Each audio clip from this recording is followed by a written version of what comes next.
I'm sure you've all heard the expression, out of sight, out of mind. Naturally, we tend to only really focus on the issues that affect us or those close to us, rather than struggles that don't really pertain to our lives. COVID-19 has recently taken the world by storm and has turned most people's lives completely upside down. You can't go on social media or turn on the news without hearing countless stories about this virus. However, what you might not have considered are the effects COVID-19 is having on prisons such as New York's own Rikers Island. I've done extensive research on this topic, and today I am arguing that the spread of COVID-19 within Rikers Island is a humanitarian crisis that requires immediate action. The COVID-19 outbreak in Rikers Island, caused by the crowded and unsanitary conditions of the jails, can be solved by releasing low-risk prisoners. Although this solution may cause a negative reaction from everyday New Yorkers, it is necessary to maintain public health and to treat all people with justice and respect. To start, I want to give some more information about this issue. The problem we are faced with today is the devastating effects COVID-19 can have on people within Rikers Island. Since the first person in Rikers was diagnosed with COVID-19 less than 2 weeks ago, the virus has already spread like wildfire. The Legal Aid Society asserts the infection rate of COVID-19 at local jails is more than 87 times higher than the rest of the United States.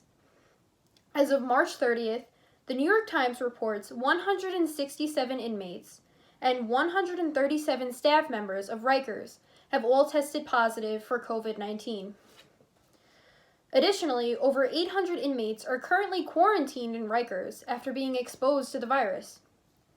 The spread of COVID-19 within Rikers has obvious health risks, but it's also psychologically torturous to both inmates and staff members. In an interview for New York Magazine, one inmate asserts, "It's like the Walking Dead in here. We're all trying to survive right now." Another inmate of Rikers grimly predicts, "We're going to all start dropping." Now you might be wondering, how did things in Rikers get this bad? Well, I'm about to tell you. The main causes of the COVID-19 outbreak in Rikers are the crowded and unsanitary conditions of the prisons. To prevent the spread of COVID-19, the CDC recommends maintaining a good social distance, routine cleaning of frequently touched surfaces, and washing your hands. However, these preventative measures are usually impossible within prison.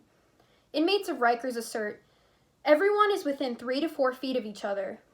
At meals, everyone is within 3 inches of each other. Facilities at Rikers are also rarely ever properly sanitized. Inmates are often forced to clean the prison themselves with whatever materials they can scrape together, like shampoo or watered-down soap. To make matters even worse, inmates at Rikers are not allowed to have hand sanitizer because it's seen as a security risk. So we know the problem, which is the COVID-19 outbreak in Rikers, and now we know its cause. But what can we do to solve this problem? The solution is quite simple. The New York State government must work on reducing the population of Rikers Island. According to the Constitution of the State of New York, the governor has the power to release prisoners throughout the state. Already, Governor Cuomo and Mayor de Blasio have released 650 people from Rikers Island. Most of the inmates that were released are considered low risk to society. They were convicted of nonviolent crimes and were serving small sentences of less than a year. Although this is certainly a step in the right direction, I contend that much more work is needed to be done to actually solve this problem. Rikers Island has about 7,000 inmates. I say that the government needs to continue assessing which prisoners are good candidates for release. Once released, all former inmates should go into isolation for at least 2 weeks to prevent any potential spread of COVID-19. This is consistent with de Blasio's plan to house former inmates in hotel rooms for the time being. Finally, it's necessary to supply inmates staying in Rikers with masks, gloves, and proper cleaning equipment so they can protect themselves from this deadly virus. You might be shocked by my proposal, but I implore you all to keep an open mind. I'm now going to be discussing the pros and cons of implementing this solution. Though releasing prisoners from Rikers certainly has its risks, I would say that the benefits definitely outweigh the potential downfalls of this solution. When hearing that inmates from Rikers are going to be released, people might become scared for their own safety. Although these prisoners being released are said to be non-violent, some people might still be concerned about an increase of crime and violence in their community. This anxiety is only exacerbated by the fact that the NYPD is down nearly 6,200 officers right now due to illness. It's natural to have an inclination towards self-preservation, especially in such stressful times like now. However, I say it's very important to be unselfish in our thoughts and consider the many advantages of this solution.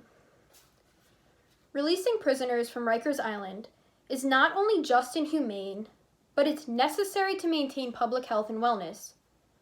With less inmates in Rikers Island, there will be more room for inmates and staff members to practice social distancing. Additionally, less inmates means that less staff members will be required to go to the jail.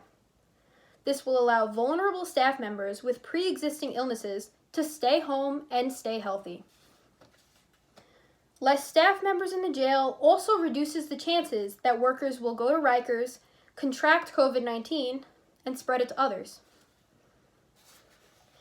An issue that should be of great importance in society today is the COVID-19 outbreak in prisons such as Rikers.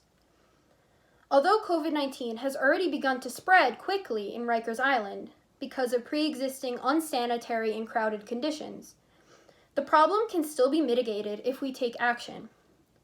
To solve this problem, the New York State government must reduce the population of Rikers Island by reducing low-risk prisoners. Releasing inmates during this pandemic is humane, just, and will help save lives both inside and outside of the prison complex. In life, we all have a responsibility to be compassionate and forgiving. Instead of turning a blind eye to issues that don't necessarily affect us, we must be proactive in protecting the rights of all people, regardless of their past mistakes. Although Rikers Island is largely out of sight, it should in no way be out of mind.